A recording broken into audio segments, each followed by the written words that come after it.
I think the rates have gotten unreasonably high. I think the service has gotten incredibly low. And I think the level of personal attention has dwindled to a point now where people just don't have any support. And that's the thing that they need the most. They don't need more macros. They don't need more training systems. They need you to fucking be available to them when they're standing in front of the cupboard at 9 o'clock at night, waiting to devour every jar of peanut butter in their house because they're so stressed out because their kid's sick for the fourth day in a row. Welcome to the show where we help you make smart nutrition simple. If you want proven nutrition strategies to help you build a better body and create the energy to show up for your family without overly restrictive and unrealistic dieting, then you're in the right place. Make sure to subscribe and enjoy this episode. What's up, guys? Welcome back to another episode of the Smart Nutrition Made Simple show. I am your host, as always, Ben Brown. And in today's conversation, I catch up with my buddy Aram Grigorian. Aram's a nutrition coach who provides practical solutions for everyday folks who want to stop the cycle of dieting and disappointment. He also hosts the Real Coaches Summit to help bring education to the forefront of the coaching industry. And in our conversation today, we really work to put a real-world spin on what is often a far too complex of an approach to nutrition and fitness.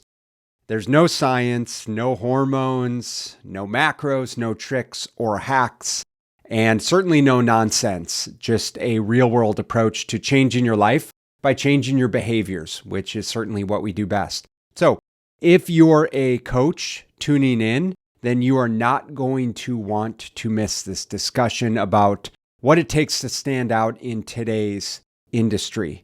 I really appreciated this conversation with Aram, and I'm certainly confident that you will too. So let's go ahead and dive on in.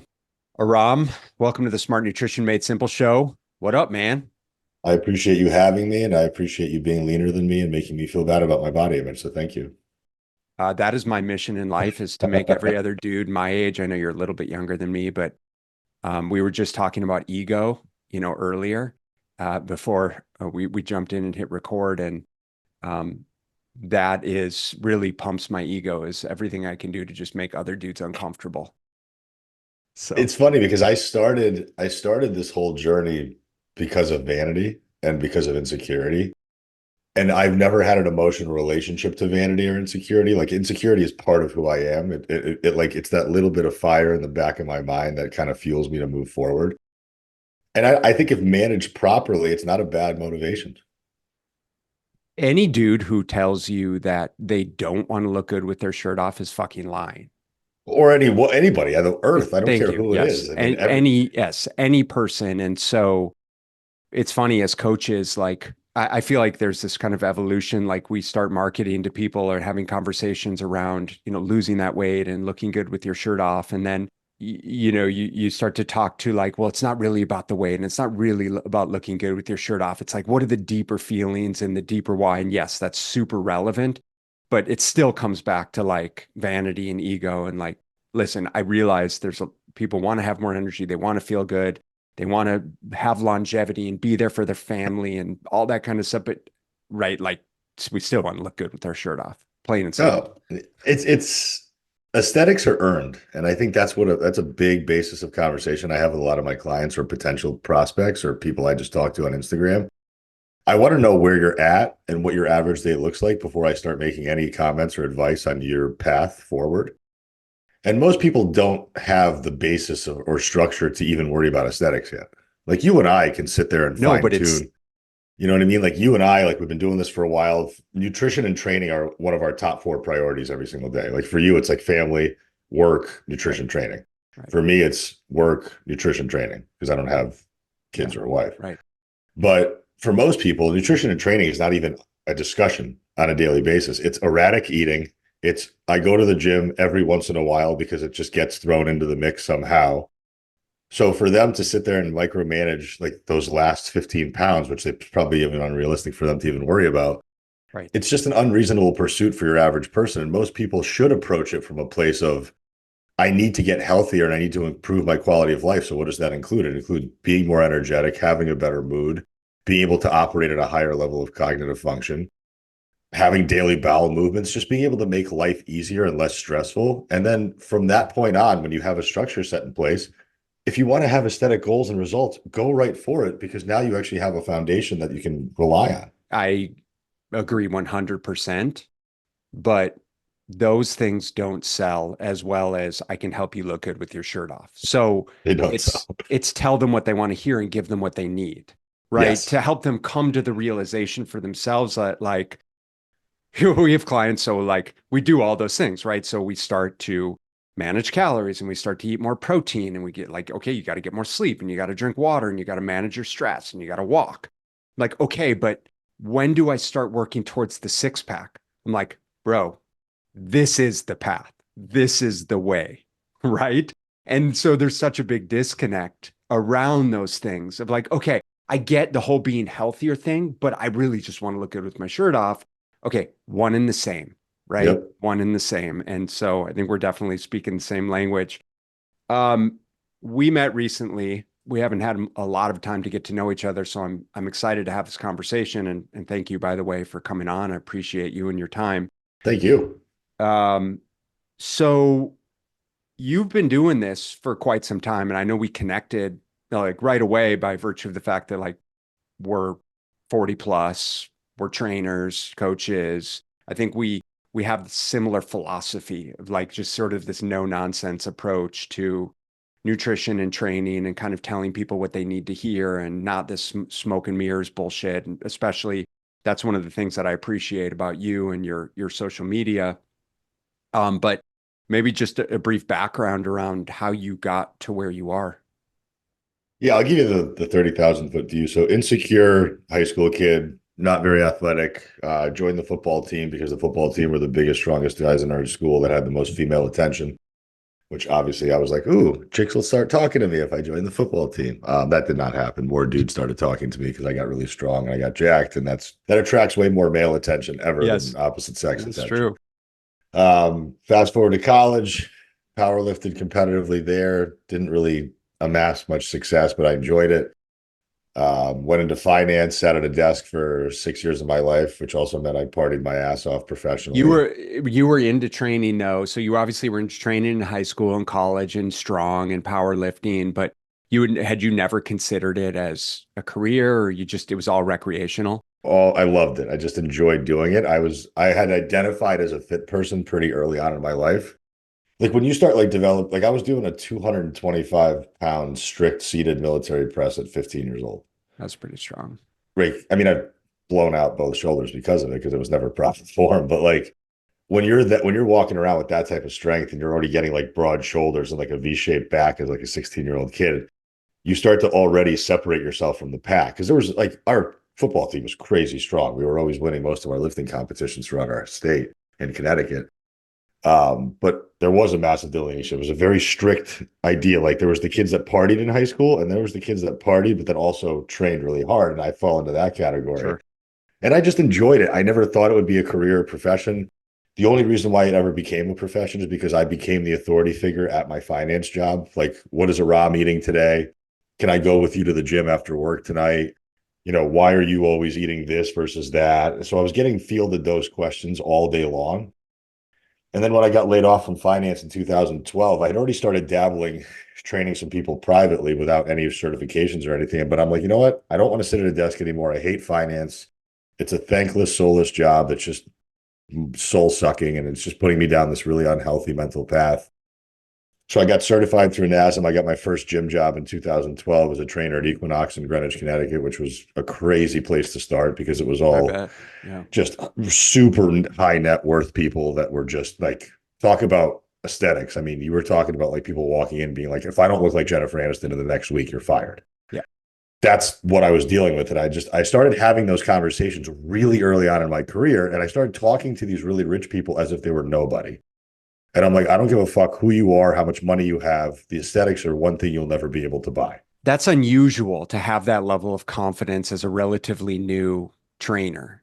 What? I'm Russian, man. Okay. It's not confidence. It's just how we were raised. Like my mother had no filter. My father barely speaks English. So I grew up different. Like I grew up knowing that if it's true, you just say it out loud. If it's going to hurt somebody's feelings, oh well. So Yeah. it wasn't that I knew what I was doing. It's that I knew what I was doing at a very basis level saying like, I know this is going to take you way longer than you think, Mrs. Jones. So if you're setting yourself up for failure this early, you're never going to get done what you need to get done. So let's back off a little bit. Let's understand that you have to do this for a lifetime and you have to be able to phase in and out of dieting to be able to get the most out of dieting. You can't just go full tilt. And by the way, you don't really have that much fat to lose anyway. You're most likely under muscled rather than over fat, which that was Right. my demographic constantly. I didn't have Yeah. 275-pound women walking around. I had 123-pound women who wanted to be 117. Yeah. And they just needed some strength training. And In my opinion, the toughest demographic to work with is the people that are already relatively strong and lean, or at least look like they've been working out. And then now they're micromanaging those last percentage points. mm-hmm. And they don't realize the level of sacrifice and rigidity that they're going to have to install into their lifestyles that will take pleasure out of all the things that they were getting pleasure out of. So no more drinks, no more dinners out, eating every meal out of a plastic container, going to bed at 8:30, waking up at 5, doing your cardio, prepping your food. Like, I'm like, do you want to live like that? And then 99 of 100 times, they'd be like, no. I said, so forget about that goal. Right. Like, that's what it's going to take. So if you want to do it, that's what it's going to take. If you want to do that for a very short period of time, take the picture, show to yourself that you were able to do it, show the world you were able to do it, and then go back to normal. I'm cool with that too. But just understand the level of sacrifice this is going to take. And I don't think you're willing to do it. Those are the type of people unequivocally that need that unfiltered approach to, right, the no nonsense, like this is exactly what it's going to take. And it's up to you whether you want to acknowledge whether the juice is worth the squeeze or not. And more often than not, right, you know, they do like, okay, yeah, I now that I understand what's involved, it's definitely not something that I want. But to be fair, like most trainers and coaches never get there, or it takes them certainly taken me a long time to get there. So I think that's awesome that it's just sort of built into your DNA around, you know, being unfiltered around those things. I'm curious because it's one thing to have the candor, you know, to speak to someone like that, but it's another thing to have the conviction around it and to truly know that what you're saying is in fact correct, right? Is in fact what it takes. And especially for being young with respect to your training, your coaching age, what had you been learning? Who had you been learning from? What had you been studying that you had such a comprehension around nutrition and fitness to be able to speak intelligibly towards these transformations? I started really nerding out and just reading every type of article that I saw in like Men's Health, Men's Fitness. I was buying like the underground bodybuilding magazines back in the day, and I was just learning all the different workout routines. And I was dissecting every word and every letter. And then I would also go as far as saying, like, who wrote the article? And then when the internet was popular and we were able to use it for our advantage, I started Googling who these people were. And that's where I found like T Nation, Andrew Coates, and all these other people that were writing for all these publications independently on their own. And I just started learning, like Charles Poliquin. So I started learning from all these people without ever having anything more than my NASM. Luckily at Equinox, they did provide 150 hours of on-the-floor education called EFTI, and it was a really, really comprehensive program taught by some pretty high-level folks and then PTs as well. So I was blessed to be basically thrown into the educational spectrum quickly, and I realized there was a difference between the people who knew what they were doing versus the people that were just doing stuff that was novel and keeping people engaged versus getting people results. So I started to differentiate myself away from the person that was like, let's go in and have fun in the gym. I'm like, no, you have a problem. Here's your solution. Here's the science why the solution works. We just have to be able to connect those two things together. And I started to be able to really, at an early point in my career, start breaking down high-level scientific concepts into very easily digestible chunks of information that these people could be like, oh, that sounds logical. Mm-hmm. Versus like the bullshit that they were exposed to on mass media and social media. Social media wasn't too much of a thing back then yet, but it became real powerful towards like the second, third year of my career. That's when it just took off. But that's all we're doing is just managing misinformation. And I was able to take all the real stuff, show it to them, show them the practicality of it, and then be able to put it into real world scenarios. And I was able to back up what I said. So I went into that educator route immediately. I'm like, None of this is going to make any difference if you don't learn it yourself and become some level of autonomous with it, Yeah. because otherwise you're going to rely on a program or a coach or a trainer for the rest of your life outside of just the accountability, just because you don't know what you're doing. I'm assuming you built up a clientele. This was in Connecticut, but you're now in Mm-hmm. San Diego. Like, what's happened the past several years with your career, your focus, the type of clientele you work with? Tell us a little bit about your business. I was 100% in person in Connecticut. I was doing about 6 to 8 sessions a day, 7 days a week at the height of COVID, and I was killing it. Like, Was this at Equinox or a different, no, at that point, like a private? yeah, I had basically taken most of my clients out of Equinox and Yeah. developed personal relationships with them. So, Equinox was charging 175 an hour. And Yeah. I'm like, wait, this doesn't make sense. You're charging Yeah. 175. I'm making 45. Right. They have a home gym that's probably nicer than this. I'll take them to their home gym for 120 an hour. I'll keep way more. They pay less. Everybody wins. Back then, there was no non-compete, which doesn't hold up in court anyway. So it doesn't matter. Totally. If you're a trainer listening to this and you signed a non-compete, just shred it in half. It doesn't matter. You can take every client out of that gym and be fine with about it. Because the reality is the big box gym model is not built to facilitate good trainers.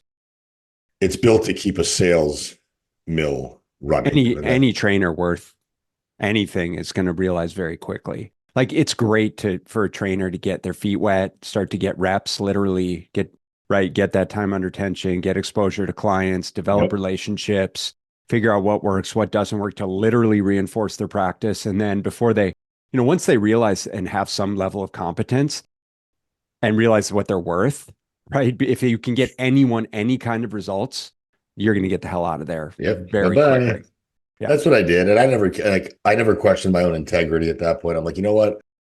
This is a massive company owned by 3 different hedge funds. They ain't dying for money. I'm not worried about them. I'm worried about feeding myself, and I'm worried about giving my clients the best possible experience. And my clients are not getting a good experience here. They're not getting educated here. I'm not able to do things the way I want to do them. I'm having to walk around with a clipboard and a name tag. All this shit seems way too manufactured to me. So I just went off on my own and I just started doing it myself. And I went through a couple of lulls where like I had some pretty high level clientele and they were asking me to come back into the corporate world. Mhm. So I went back into sales in New York City for a little while, which was Mhm. awful. I didn't really hack it there. Just inside sales wasn't for me. And then I went and worked at a deli when I was in my early 30s just because I needed a job and I didn't have one. So I went from making 140 grand a year as a 27-year-old kid to making $14 an hour as a 31-year-old man living in downtown Stanford, where rent was $2,500 a month. Mm-hmm. So it was a couple of fall from graces, a couple of dust yourself off and stand back ups, which a lot of people, couldn't handle just because our stress resilience has gotten way lower than it ever has been historically. So those are all the practices that I bring into what I do now. Like training people in person, I just never let them get away with bullshit. Yes, of course we'll chat in between sets, but when it's time to go to work and grab the weight, like I want you to understand what you're doing, why you're doing it, where you're supposed to feel it, what tempo you're supposed to have, what mind muscle connection we're hoping to evoke. And if you're not that connected to your training, you're just going through the motions and I'm just another hair appointment for you at that point. And that's not what I want to be. So I used my time on the floor to educate people constantly. And I was telling them, like, I need 2 days a week from you minimum. Like, if you're going to sign up with me, it's not going to be cheap, but it's going to be effective. And you unraveling all this stuff with a shitty lifestyle is the reason why you're not getting results. So that's what drove me into learning more about nutrition and lifestyle. And then the move from Connecticut to California pushed me completely online because I obviously lost my entire book of business. Was that all COVID related? Well, I had the most money I'd ever made was during COVID because I still had access to a private facility that was under lock and key in the back of an industrial park. Yeah. And I was training 7 to 8 people a day, 7 days a week throughout COVID. And it was great. Yeah. Best year of my life. I saved like 20, Yeah. 30 grand. And that was the money I was able to move out to California with. But then I operate very well under stress. So like you put my back against the wall and you say like everything's going to crumble if you don't show up. I just started taking all the energy I put into my training business and started putting it into creating content and showing up online. And that's where like I started just building all the thoughts I had in my head accumulated over the years of conversations I've had with clients. I just started putting on paper. And that's where all those little word memes came from. So everything I talk about on Instagram is what I've talked about with a client or what I've said to a client or what they've said to me. And I've just been able to take all that and disseminate it and create ideas and thought-provoking things out of it so that way conversations can start that will then become tactical as opposed to sales based. Like, I don't want to sell anybody anything on my Instagram page. I want people to actually like figure this shit out for themselves. And when they realize they need more formal guidance, that I'm the person they can come to because I'm going to give it to them straight. You said that you work best when your back's against the wall. Don't you think that's the case for every person? Depends. I like to think that people do really well when they have no choice. And right now we just have too many choices. Right. No, no, Like no, I'll exactly. best example I have is all my single moms are my top performers. My Yeah. single moms, the ones who have no room in their schedule for bullshit. They don't have time to scroll on their phone. They don't have time to like complain about the laundry. They're just getting shit done because they're fucking animals. And they know that at any moment it can all get taken away from them. So Hmm. they operate from that place of necessity. Whereas my moms that like my stay-at-home moms are a disaster. They're the ones that are doing the worst because they have too many options and too much time. And like, what do I do today? It's like, There's no structure, no yeah, consistency, no that's the problem. plan. That's the problem. No plan, no structure. My single moms, everything is down to the wire, to the T. I have to pick my kids up here. This is where I can fit my gym time in. So they're looking at things opportunistically and with the idea of where can I get it done and when, Hmm. how can I get it done versus why can't I get it done? You know, they never cite reasons why they can't. They always find opportunities where they can. And that's what separates people who are going to be able to do this for a lifetime and be really successful at it versus the people who are just going to keep shooting themselves in the foot and starting and stopping and starting and stopping until they get so sick of it that they just throw their hands up in the air and say, fuck it, it's not worth it. Like, to be fair, I don't spend a lot of time on social media. And what time I do, I feel like I spend too much time as it is, but it's not that much time at the end of the day. But you being one of the platforms that I'll follow, the information that you provide is so seemingly sound and simple and straightforward and kind of all rooted in like there's no fucking magic pills here. There's no potions. It doesn't, it's not sexy. It's the consistency, the hard work, right? On repeat. What's the problem? Like, what's the problem that people are finding themselves in if it's so seemingly simple on paper? If there's nothing to sell them, why is it so difficult for people to get results? Psychology. That's all it is. It's psychology. It's how are you raised? What were you exposed to as a kid and as an adult? What's your identity? How do you think about this stuff? Is it a priority? How do you manage your time? Everything is deeply rooted into who you are as a person. And I can give you the best and most accurate set of macronutrient targets. Right. I can build you the best possible program, but the execution falls on you as the individual. And I can motivate you. I can inspire you. I can send you text message reminders. I can give you a library full of resources. And that's what all my clients get. But 20% of my clientele base gets results and the other 80 doesn't. Yes. So what's the difference? The difference is some people just fucking want it more. And I hate saying that out loud because it sounds like, we all have the same 24 hours. And I get that we don't. But some people are just better at using those 24 hours. Like again, that single mom is way more tactical about her time availability and her time management skills than the person who's got gobs of time and spends 3 hours watching Right. cats fall out of trees on TikTok. So don't tell me that you can't. Tell me that it's not that important. And I can't make it important for you. Right. Recently I signed on a woman who's relatively heavy, over 270 pounds. And she's a great caregiver to her kids, but she just doesn't fucking take care of herself. And she hasn't in years, and she's admitted it. And the conversations we have are not about macros. They're not about training. I'm like, I don't give a fuck what you eat at this point. I just want you to eat 4 times a day. I want you to eat 4 times a day. I want you to stand way less than you sit. I want you to walk every single possible place you can walk. And I want you to prepare meals for yourself the same way you do for your family. That's it. Right. And she's like, well, what's that going to do? I'm like, what it's going to do is it's going to teach you how to be an adult. And then once you're an adult, now we can start to manipulate certain variables of the equation to create certain outcomes. But you're not even ready for anything tactical at this point yet because you just haven't earned it yet. You haven't instilled this into your lifestyle. This is not who you are yet. So for me, it's like if your psychology doesn't match your desired outcome, then this stuff is never going to be imprinted. And don't get me wrong, this shit is boring, guys. Like anybody listening to this and expects excitement out of this process, you're just kidding yourself. Like putting food on a scale, eating it on repeat, going to the gym, working on mechanical tension and how good your form is and slowing down your tempo. This shit is not exciting.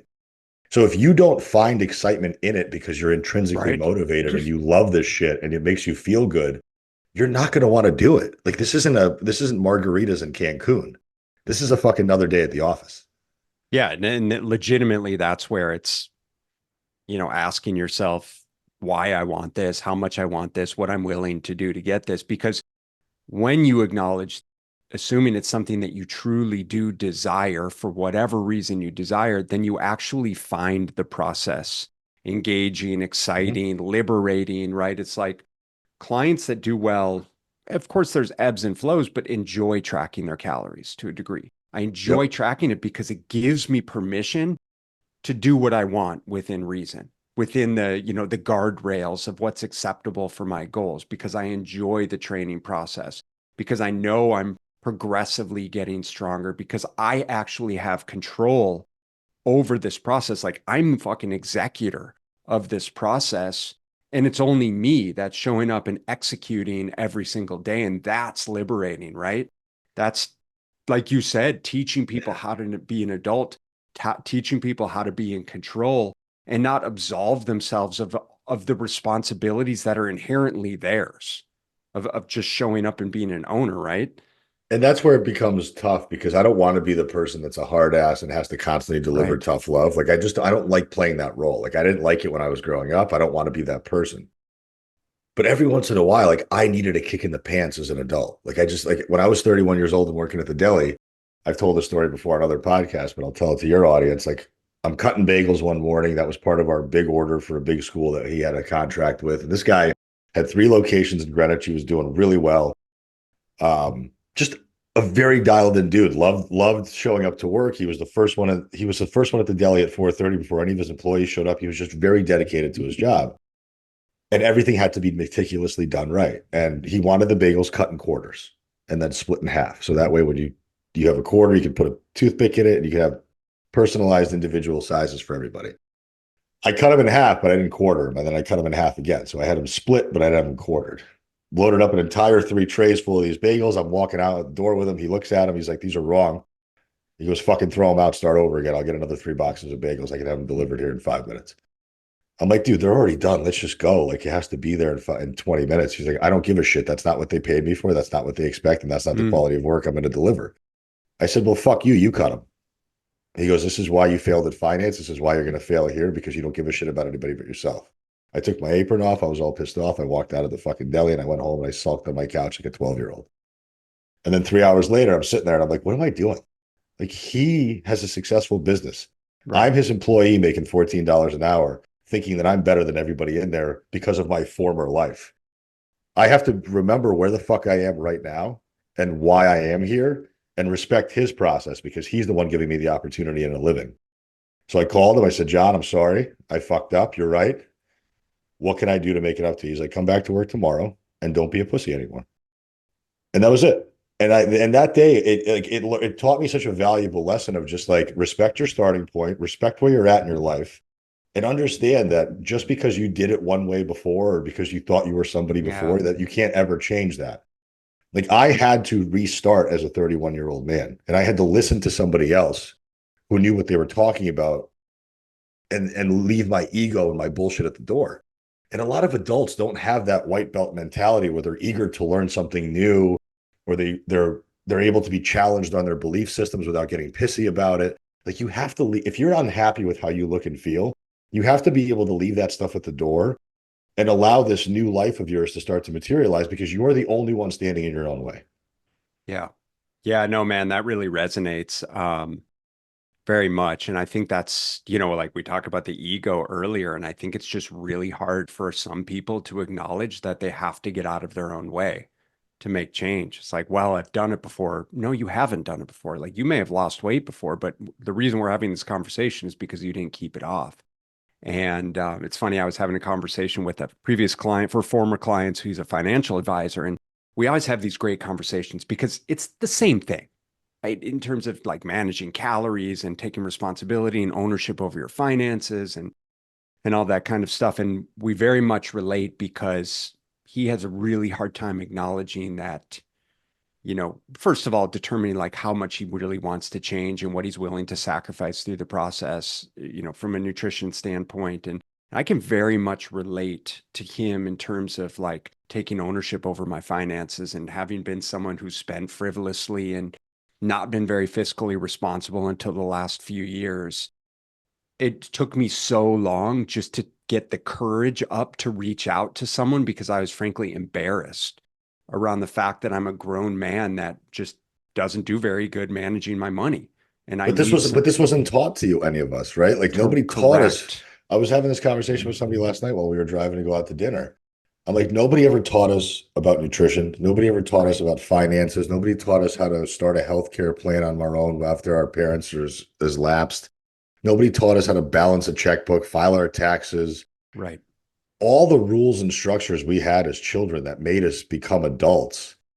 And that's the reason why we became adults so quickly. Like think about like the path from like childhood to adulthood. It's very rapid, and there's a lot of stuff that happens in between, not just physical growth, but emotional, mental, spiritual growth. And that happens because every minute of our day is calculated and structured by somebody else in our lives. Our parents, our teachers, our coaches are telling us what to do and how to do it. We're being mentored from the age that we're from the moment we're born to the time we're 24 years old or 22 years old. And then all of a sudden, as soon as we graduate college, there's no more rules Mm-hmm. and there's nothing but time on our hands. And now everybody has to figure out, do I just kind of loaf through this life? Or do I now have to reestablish some new level of structure to keep myself on a certain path? Because if you think about the trajectory from 22 to 50, for most people, not a lot happens in that time. It's like you may have a decent job that's you're stuck at. You have a couple of kids and a wife, and you get married, and you may own a home, and then that's it. Yeah. But from like 0 to 18, it's like I get spiritual maturity, emotional maturity. I grow and I learn and I do all these things and I meet all these people and I have all these conversations. And from like 22 to 50, it's like, Mm-hmm. I'm just waiting for the kids to get out of the house to get my time back. Hey guys, I want to interrupt this conversation briefly with an exciting announcement. If you're a father and struggling to lose the pounds that have crept on over the years, I understand your challenge. You're juggling a successful career, a loving family, and now you're looking to regain that energy and physique that seems to have slipped away. And that's exactly why I created Prime Fit Operating System. Prime Fit OS is a unique hybrid coaching program designed specifically for men like you. Now, you guys know me, we're not about quick fixes or impossible routines. Instead, we focus on real sustainable change through personalized nutrition and science-driven strength training, all wrapped up in a supportive community with expert guidance directly from me and my 20 years of experience working with men just like you. Imagine mastering your nutrition without restrictive dieting, getting stronger and leaner, and boosting your overall energy, all without overwhelming your already busy schedule. With Prime Fit OS, you're getting more than just a cookie cutter nutrition and fitness plan. You're embarking on a transformative journey that fits into your life, not the other way around. So, if you're ready to take the first step towards a healthier, leaner, stronger, more energetic, confident, ass-kicking you, join us over at Prime Fit Operating System. Trust me, guys, your family, your career, and most importantly, you will thank you for it. So if you guys are interested in getting started and want to find out more about the program, let's chat. Just head over to primefitos.com/call and grab a time on my calendar. Remember, it's your time to be at your prime. Yeah, and at no point are most people taking ownership over it, right? Learning how to become more responsible for whatever it is that they want. They're stuck in the 9 to 5, sort of feeling like their health is relegated to, what little time they have and the fact that they can't, quote unquote, afford to eat healthy and whatever the other excuses are. Yeah. Right. And they're all valid. I never want to invalidate people's hesitations and reasons and oppositions because they're very much valid to them. But the reality is that other people have made it work under worse circumstances. But if you're And not where you want to be, it's your responsibility to change yeah, the outcome. And that's where you have resources available. Just like I said, like, listen, I don't know what the fuck I'm doing with my money. So why don't I reach out to someone that does and just suck it up and say, well, the best thing I can do is actually learn and get some guidance and get support.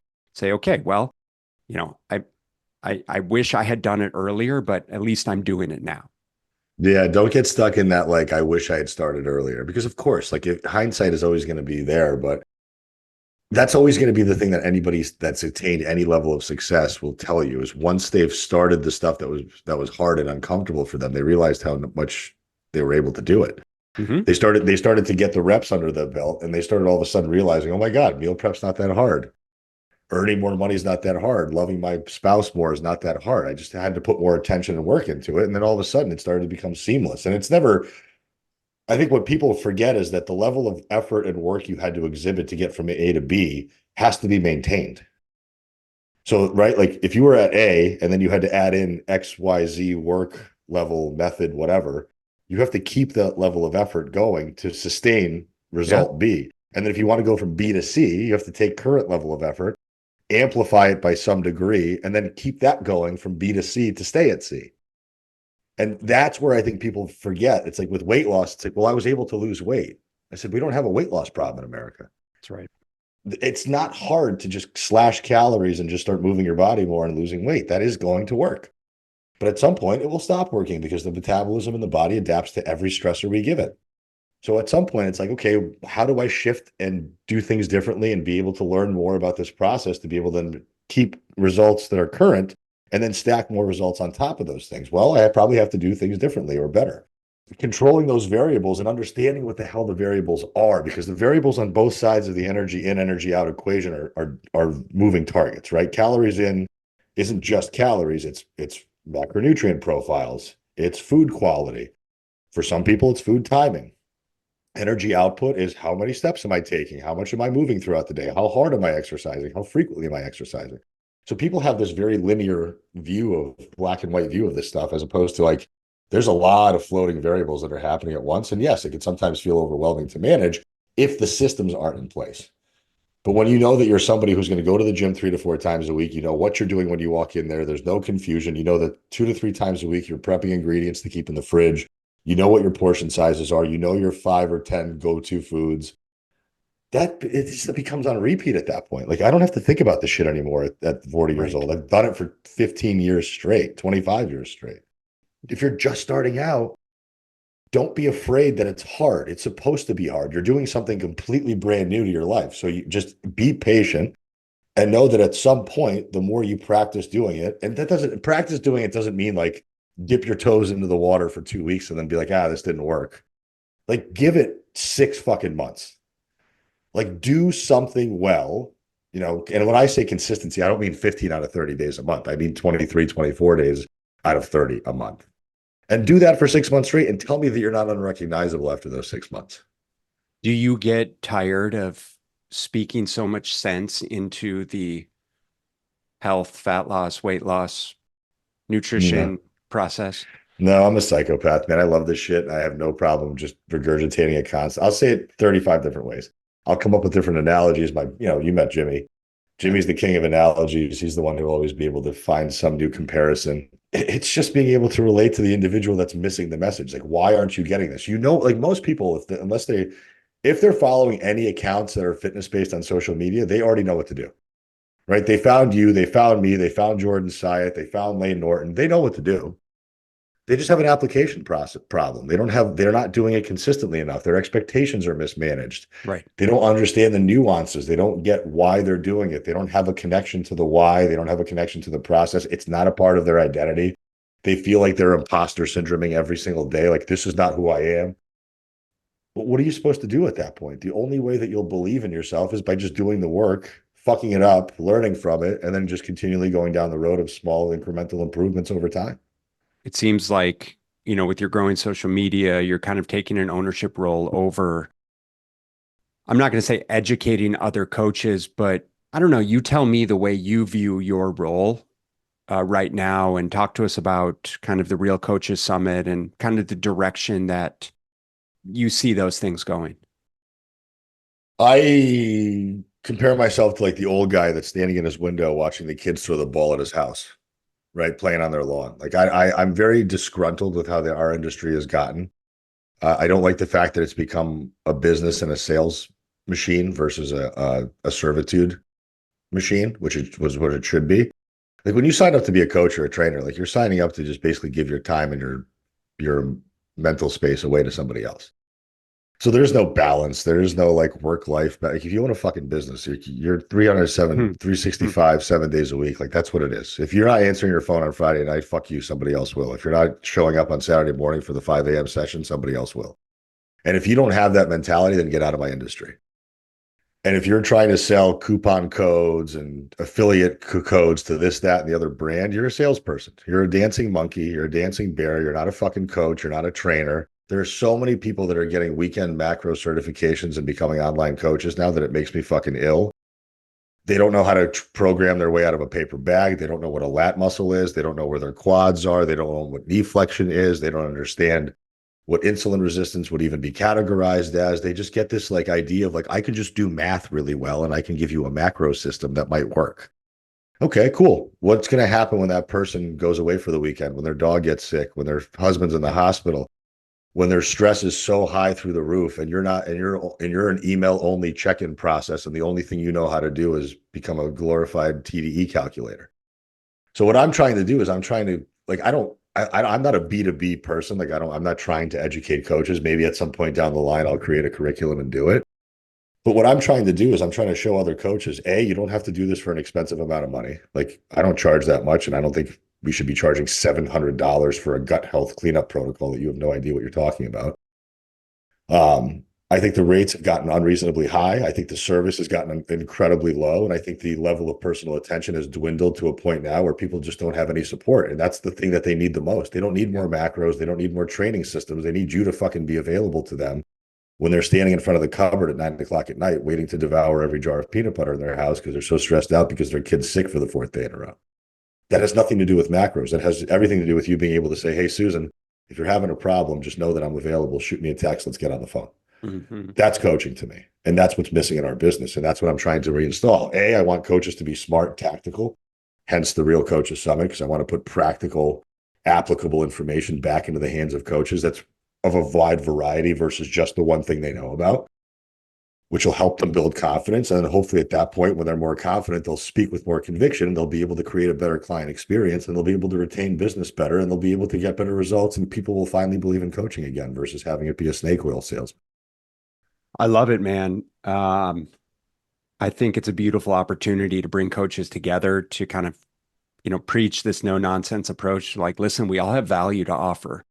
We all get great results in our own right. We all care. We all want to get great results. And for not getting great results, what do we need to learn to be able to get better results, right? And how do we surround ourselves with a like-minded group of individuals to appreciate the fact that we don't have to be on a deserted island and that we're not in this for ourselves, right? We're not alone in this journey. There are so many people that need help, that there will never be a lack of clientele, right? 7.8 billion people in the world, and every one of Right. them could stand to look or feel better. That's right. So this is not competition, right? And I think for too long, and perhaps for too many coaches, other coaches are viewed as competition, or they don't do the things the way that I do them, therefore they're wrong. And there's way too much of that. Yeah. Way too much of that on social media, which is part of one of the things that drives me absolutely bonkers. And like I said, I try not to spend too much time on it because I just can't tolerate it. I've become like the social media police. I have so many people DMing me like other people's posts and be like, what do you think about this? I'm like, why do you care what I think? Why don't you form your own opinion? Like, you don't need to be validated across every avenue you walk. And I say this to my clients. I'm like, you guys know what to do. I had a woman yesterday. She posted in my Facebook group that's only for my clients. She's like, hey, having a tough time eating carbs. What are some of your suggestions? I said, did you not fucking listen to the last 7 Zooms I did about how to prep food? Like, you were on the phone calls. Why are you having to validate what you already know from other people? That just means you have no confidence. That means you either don't trust me, which we need to be able to handle that, or you don't trust yourself. And you have all the information. You don't need any more information. You don't need to know how Sally cooks her rice to cook your own rice. It's fucking starch. It gets put into a rice cooker and it gets portioned out appropriately. You've been given the portion size. It's just execute. So I think just being able to empower people with enough knowledge, but then not so much knowledge to where they're inundated with it and they don't know how to just get out of their own way because they're paralyzed by analysis, constantly. It's autonomy, man. It's just But how many coaches are still having to, like, they'll spend however much money on a photo shoot at Starbucks to look busy, or they'll buy every single fucking Lululemon outfit that just came out, or Viore outfit that just came out, or the Young LA outfit that just came out. But then when you ask them to invest $700 in a fucking conference, they're like, oh, it's too much money for me. I'm like, you will learn more in 2.5 days from people on that stage and from people that are sitting in those seats amongst you than you'll ever learn at any fucking nutrition class, any certification class, any master class ever. And you'll also be surrounded by a network of people that will continually lift you up and educate you because they know more or they're further down the line than you are in your career.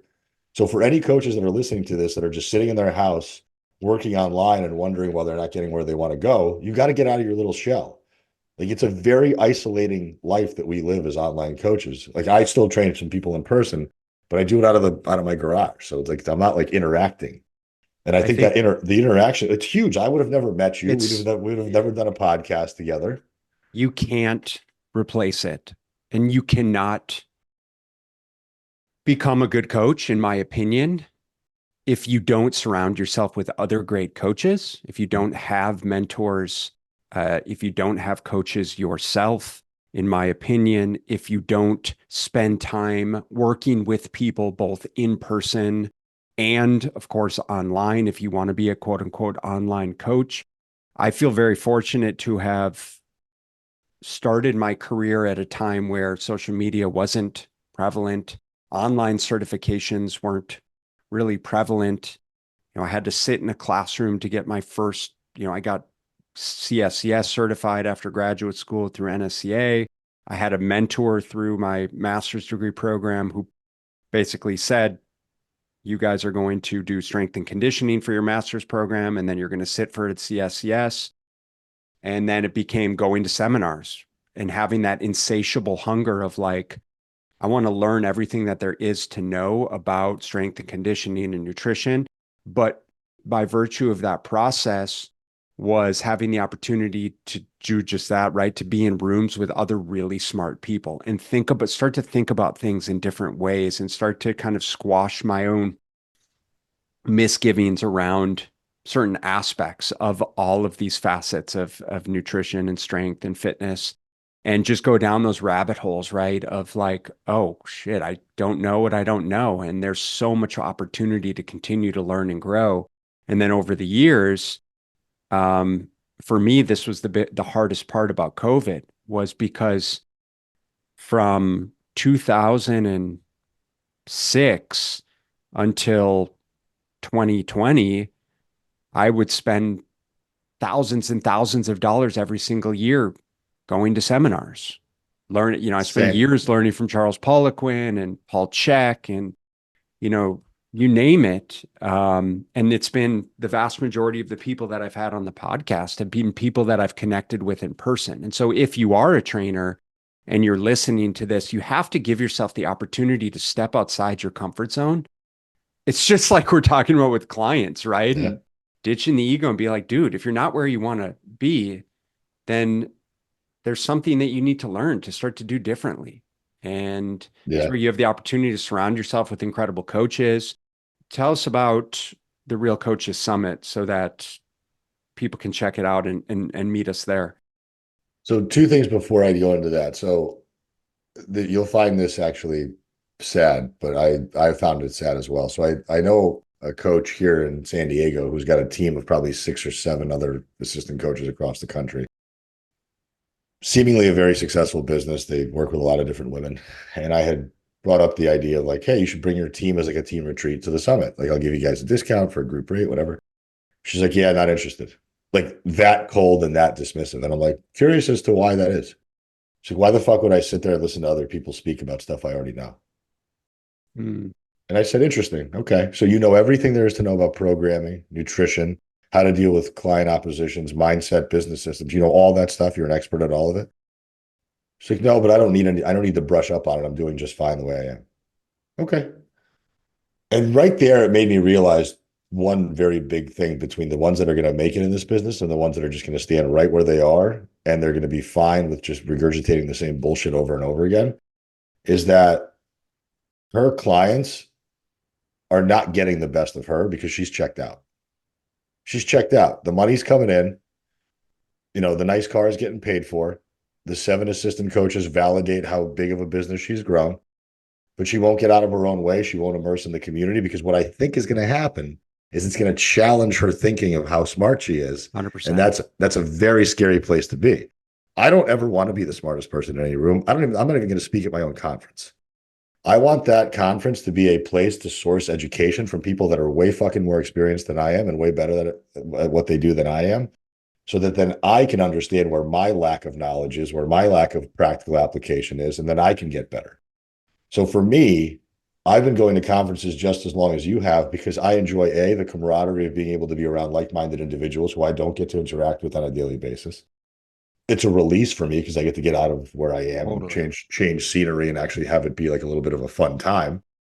And then from a practical, tactical aspect, you get to meet people that you never would have connected with, and you get to have creative, collaborative opportunities like podcasts, like business opportunities, like Instagram lives, like having another coach that you can refer out to when somebody doesn't work out for you. Yep.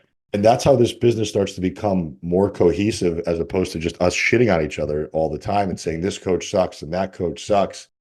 Like, I want us to band together, push the influencers out, and then keep the educators to rise to the cream of the crop, because that's where our audience is going to start to finally get the information they need. So for the Real Coaches Summit, I've been to so many of these events. I mean, you and I both have.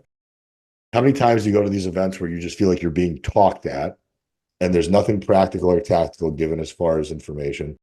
It's the same shit you've heard 1,000 times over already. The speakers are essentially celebrities that don't actually spend any time with the audience. They just kind of dip out as soon as they're done with their presentation. You're having to stand there with 5 or 6 of your buddies because that's who you came with and that's who you know, and you don't branch out because you end up going to every meal together 15 minutes off site. Right. So I took all of those problems that I see at events and I just basically took them out. So I made it in Vegas, which is easy to fly into, and that has really cheap hotel rooms. I'm catering you every single meal, so you can just not have to worry about where you're going to eat and what you're going to eat because it's getting given to you, and it's being curated by the fitness professional, so you know it's going to be protein dense and very micronutrient dense. There's going to be an opportunity for everybody to hang out because all the speakers are going to be on site hanging out with you at all the meals and the happy hours. The happy hours are 2 hours long, so it's plenty of time for you to be able to sit there and chit chat and get to know one another and let your guard down and not be this like fitness professional who has to be perfect and can't have a cocktail. And there's going to be entertainment, so it's a fucking good time because that's what I want it to be, a party. I don't want it just to be this like stuffy event that you go to, you get your CEUs and you walk out of. I want this to be something that's memorable, that's burned into your memory bank, and that's something that becomes a non-negotiable for you every year, because everything that I do is with a purpose and an intention and to serve my audience. None of it's for me. I lost 30K on it personally last year. I'm hoping just to break even on it this year. If I ever do get to a place where I'm profitable with it, I'll give all that money back to the attendees and the speakers. I don't give a shit about making money on this thing. This isn't a fucking sales pitch for me. So once the event's over on Tuesday, I'm going to spend more of my money to take however many people want to come out with me to come out to a karaoke speakeasy that night. I want people to have a good time and stop thinking about this as like this just stuffy, clinical, white glove, white knuckles business. I want this to be like, hey, you know something I don't know. I'm going to talk to you for a while. Like, I've been to so many events where like Lane Norton was there, Alan Aragon was there, and all people can think about is taking a picture with them. I'm like, pick their fucking brain for 30 minutes. Like, ask them like why they know what they know, who they learned from, what resources they should find. Yeah. Don't like just snap a picture they could throw on Instagram and say, hey, I talked to Lane Norton this weekend. If Lane Norton were walked out of that hotel, nobody would know who he was. Right. He's only a celebrity to us because we're the nerds who are just fucking waiting for every word that comes out of his mouth. So when I pick my speakers, I'm not finding celebrities. I'm finding tactical, practical, experienced professionals who don't give a shit about status. I'm looking forward to being there. I wish I could stay longer. It's my kid's spring break, so we're actually going to be in, funny enough, we're going to be in San Diego. But it sounds like, it sounds like this is an event for more than just coaches. Like, I would love my clients to go to this. I have clients coming. I have plenty. I have probably five or six. For those of you listening, like, this sounds like a really good opportunity to just get in a room with really smart people and just learn more, because at the end of the day, like, that's what coaching is for us. It's teaching you and empowering you with those skills and tools to just I say be your own best nutrition detective. Like you got to figure out the shit that works for you. Like we can spit these fundamental principles all day long. Aram, everything you just said, it's so valid and true and spot on, but like you have to figure this out. You have to figure out what the cadence is for you and like what are the systems that you can realistically implement. And I think when you have the opportunity to just surround yourself with such a group of smart people and you hear these nuggets and like I know for my clients, this is part of the reason like why I love sharing the podcast with them because then someone like you comes on and like the way he described this, I'm like, motherfucker, I say this to you every single day. You know, it's like, oh no, but just like the analogies. I'm like, great. You know That's what? it. It's it though. And it's like, so let's get you around people that perhaps it will resonate differently because we'll both admit like we don't know everything. We don't, Nope. never will, don't need to. All that matters is that we're helping our clients get the results that they want. And that really does take this kind of team approach. So if you're interested, we're going to have a link in the show notes, realcoachessummit2023.com. Yes, that's the website. Okay. I can't drop the 23 at this point. I already paid for it. Okay. So it'll live in infamy. There's a coupon code floating around right now for $200 off. I think it's coaches 24 is the coupon code that'll get you 200 off. There's another coupon code actually that got released yesterday. If anybody here knows who Sam Miller is, obviously you know who Sam He's been is. on the show. So Sam 200 actually gets you $200 off and his audio book and two of his master classes included for free. So that's an even better one for people to use because they'll be able to get some of those bonus resources as well. And yes, this is not like it's called the Real Coaches Summit, but this is really more of like a fitness party. So if you're somebody who's like an enthusiast who kind of is nerding out on this stuff on Instagram, you know, you're either being coached by Ben or somebody else, and you listen to this and you're like, hey, I want to be around some people that know what they're talking about and they're living the same lifestyle as me because it does get alienating every once in a while. You're going to come here and you're going to just make friends. Like so many people that came last year are still connected to one another. They went on trips together. They built these lasting friendships because they're of the like minds and they're doing the same thing, going down the same road. And again, because you're doing this by yourself half the time with very little support, it's good to be around a community of people that are also doing that. So that's what this was intended to be. Education and connection. I'm going to tell you guys right now. So if you're listening to this, your perception of health and fitness coaches, of personal trainers, of strength coaches, of nutritionists is probably one of we do everything quote unquote perfect all of the time. And we always are measuring shit out and we're very, methodical about every single meal. And we train every single day and all of these things that kind of you see on or perceive from social media. And the reality is when you go to this stuff, it's a big party. It's a lot of fun. Everyone's just normal human being that has their own issues. And some people, are tracking everything. I'd say probably most people aren't. Like, yes, is fitness a priority? Absolutely. But is it like we're spending all day working out? And no, not even a little bit. It's just regular men and women hanging out, talking shop, connecting, and adding value to each other. So just know that around these types of things, if that interests you, then make sure to check out the link, sign up. We'll see you in Vegas. If you are there, come say hello to me, come say hello to Ram. What else, man? Social media, where can people follow you on social media? Well, 4 weeks to the beach, the number 4 and 2, 4 weeks to the beach. I'll answer all my DMs. So if you ever have questions for me, just feel free to ask. If I don't know, I'll refer you to somebody who does. And I'm never going to sell you anything. I don't need the business, so don't worry about it. Do you remember my message to you the other day in your DMs? I was like, okay, again, to be fair. So I'm like, holy shit, man. I just realized all of your posts are when you're taking a shit. Yeah. Oh, yeah. Well, so that's what I've become known for is I'm going to challenge the norm. I'm going to piss some people off with what I say, which whatever, people can learn how to be offended better. And then I'm also going to, like, when I post that picture between my legs every morning, and I've done that now for, I think, 2.5 years. There's actually a portion of my, like the highlights on the Instagram. Yeah. I have it's called Toilet Talks. And I mean, there's years of it That's if you want to go incredible. see it. That's And it's incredible. always some poignant thought, but then it's just while I'm pooping in the morning, which is when I do all my social media posting. So if people have actually come out to me and been like, did you move? Did you go? Oh, are you traveling this weekend? Because they could tell that the tiles on the floor have changed. And then there was one time in the last year where I was so hungover that I didn't post in the morning. And I had people DMing me like, are you okay? Do you need something? Like, do we have to call somebody? Because Oh I my didn't God, show that's up. amazing. Because I've programmed people to know that every single morning at 5:30 Pacific time, they're going to get that post. I And love it.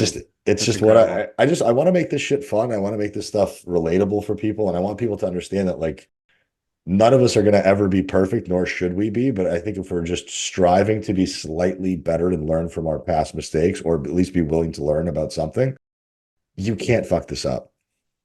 Well, I appreciate it. And it's encouraging for me. Like I said, I don't love social media, but I definitely see that there's sort of a responsibility to kind of get the right information out there and support that people need at the end of the day. So give Aram a follow, 4 weeks to the beach. Check out realcoachessummit2023.com. And I'll look forward to seeing you there, man. Thank you so much for taking the time to come on. Thank you, Ben. I appreciate it. And I always appreciate the opportunity to say what I feel. Hell yeah, man. Talk soon. Thanks. Thank you so much for listening, and if you found this content valuable, here are 4 ways I can help you in your nutrition journey for free. 1. Grab a free copy of my Fat Loss Fix Guide at fatlossfixguide.com. 2. Join my free group at smartnutritionmadesimple.com. 3. Subscribe to my YouTube channel at smartnutritionmadesimpletv.com. 4. Leave a 5-star rating and positive review so that we can gain access to more nutrition experts ready to share their knowledge with you and ultimately help more people make smart nutrition simple.